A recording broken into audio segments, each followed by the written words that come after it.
अपना देश बुरा हो भला हो सबको अच्छा लगता है ना, लेकिन जिस देश की विदेशी लोगों ने भी प्रशंसा की हो, कौन से विदेशी लोग, एक दो उदाहरण नहीं अनेक उदाहरण भरे हुए हैं। लेकिन जब मैं आज की युवा पीढ़ी को हीन भावना से शिकार होता हुआ देखती हूं तो मुझे स्मरण आता है, कौन सा स्मरण?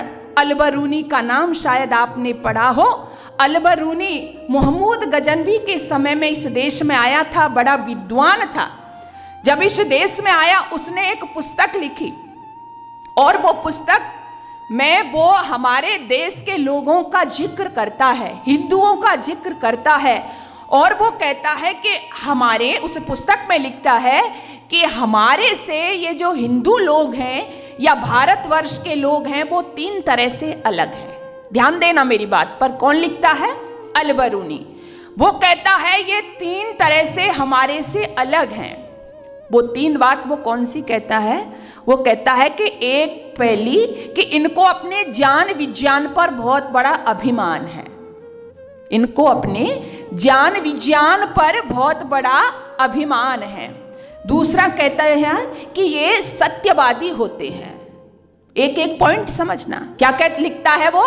कि ये सत्यवादी होते हैं। और तीसरा वो कहता है कि ये मृत्यु से नहीं डरते हैं। जरा विचार करो, 3 ये जो पॉइंट दिए इसमें कितनी क्या सच्चाई है कि इनको अपने ज्ञान विज्ञान पर बड़ा घमंड है, अभिमान है। कौन लिख रहा है? एक विदेशी विद्वान, पार्शियन विद्वान था वो। ज्ञान विज्ञान पर इनको अभिमान है, क्योंकि जिसको अपनी वैदिक वांग में पे अभिमान नहीं होगा तो किस पे अभिमान करोगे आप? अभिमान करने वाली चीज आपके पास ही है। हालांकि मैं वो अभिमान की बात नहीं कह रही हूं। एक होता है अभिमान, दूसरा होता है स्वाभिमान। तो स्वाभिमान की रक्षार्थ जिनका हम जन्म दिवस या स्मृति दिवस जो भी मनाते हैं, इनको क्या था? स्वाभिमान की रक्षार्थ ही तो ये मर मिटे थे। तो जिनको अपने ज्ञान विज्ञान पर अभिमान नहीं है वो कौम ज्यादा दिन जिंदा नहीं रहती। भारत के लोगों को अपने स्व का अभिमान था, अपनी जान पर अभिमान था। वो दूसरों के चरणों में दुनिया जो थी उनको झुकाते थे। झुकाने का तात्पर्य है कि उनका ज्ञान इतना अपार था कि उनके समकक्ष कोई खड़ा नहीं हो पाता था। एतद्देश प्रसूतस्य सका सादग्र जन्मनः स्वम स्वम चरित्रेण शिक्षेण पृथिव्या सर्वमानवः। सारी पृथ्वी के लोग आकर के यहाँ के ऋषियों के चरणों में झुकते थे। दूसरी बात कही कि ये कभी झूठ नहीं बोलते, सत्यवादी होते हैं।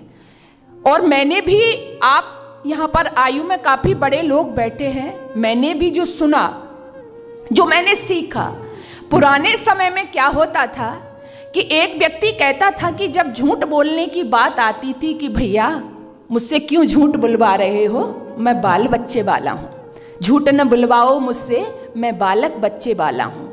लेकिन आज स्थिति क्या हो गई है? आज जब कोई सत्य बोलने की बात आती है तो आज वही व्यक्ति कहता है कि भैया मुझसे क्यों सच बुलवा रहे हो, मैं बालक बच्चे वाला हूँ। इतना फर्क आ गया। पहले जो व्यक्ति कहता था कि झूठ न बुलवाओ मुझसे, मैं बालक बच्चे वाला हूँ, आज वही व्यक्ति कह रहा है कि भैया सच न बुलवाओ मुझसे, मैं बालक बच्चे वाला हूँ। जरा विचार करो कहाँ ले जा रहे हैं हम अपने इस देश का स्तर। तीसरा क्या था कि ये मृत्यु से नहीं डरते, ये जो सबसे बड़ी सच्चाई थी। अच्छा ये बताओ, अगर मृत्यु से डरते, अगर मृत्यु भयभीत करती तो इतने बलिदान इस देश के अंदर हुए, क्या बलिदान हो पाते? जो मृत्यु से डरेगा, जो मौत से डरेगा, क्या वो देश के लिए मर मिटेगा?